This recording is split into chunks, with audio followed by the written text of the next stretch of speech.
নমস্কার বন্ধুরা, আশা করি আপনারা ভালো আছেন। আমিও ভালো আছি। তো আপনাদের সামনে একটা নতুন রেসিপি নিয়ে আসি। রেসিপিটার নাম হলো মটন কারি। তো মটন কারিটা আমি কীরকম করে বানাবো আপনাদের দেখাচ্ছি। তো মটনটা আমি সবচেয়ে প্রথমে মেখে নিব। তো তেজপাতা, পেঁয়াজটা আমি একটু বড় বড় দিয়েছি, আদা রসুনের পেস্ট,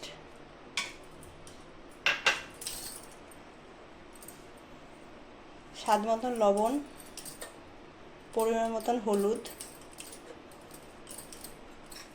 লঙ্কার গুঁড়া, জিরার গুঁড়া, ধনিয়ার গুঁড়া, কাশ্মীরি লঙ্কার গুঁড়া, সরষের তেল, একসাথে ভালো করে মেখে নেব।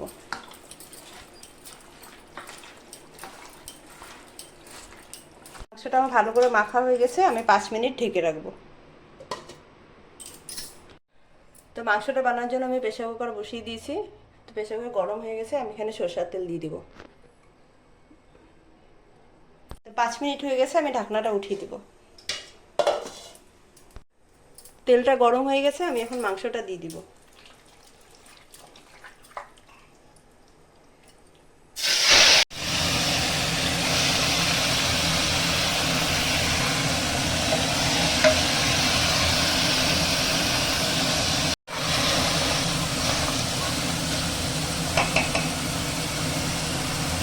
একটু মশলা ধোয়া জল দিয়ে দিব।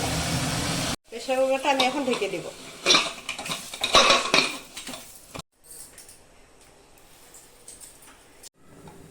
এখন আমি ঢাকনাটা খুলে দিব।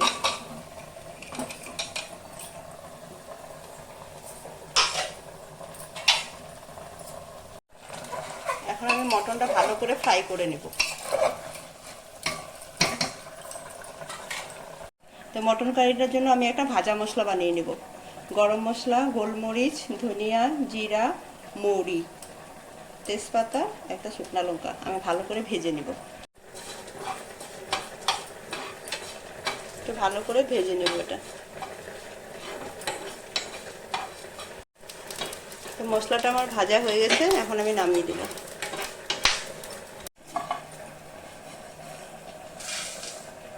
ঠান্ডা করে আমি এটা বেটে নেব।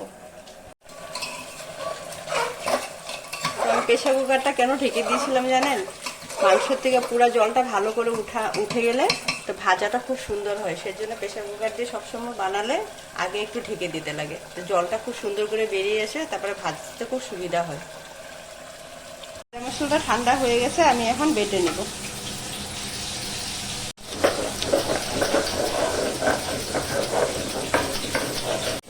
ভাজা মশলাটা আমার বাটা হয়ে গেছে, আমি এখন উঠিয়ে দেবো।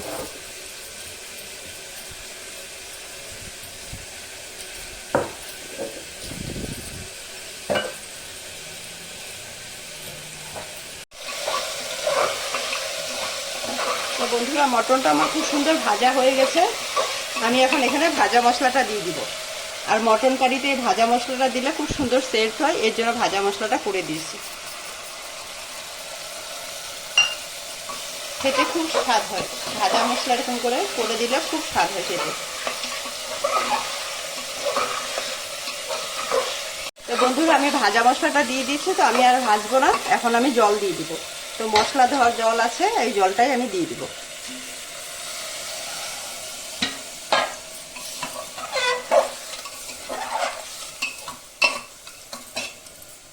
আমি আগে থেকে আলু ভেজে রেখেছিলাম, আলুটা দিয়ে দিব।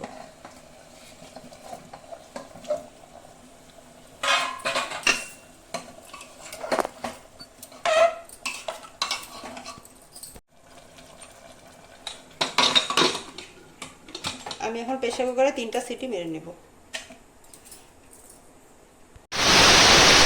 তো বন্ধুরা, 3টা সিটি মেরে দিয়েছে, আমি এখন গ্যাসটা বন্ধ করে দেব। তো বন্ধুরা, মটনটা আমার হয়ে গেছে। তো বন্ধুরা, আপনাদের মটন কারিটা কীরকম লেগেছে? আর আপনারা ঘরেতে এরকম মটন কারি বানিয়ে খাবেন, খুব টেস্ট হয় খেতে। আর বন্ধুরা, মটন কারিটা আপনাদের কীরকম লেগেছে আপনারা কমেন্ট করে জানাবেন, আর আমার চ্যানেলটা সাবস্ক্রাইব করবেন।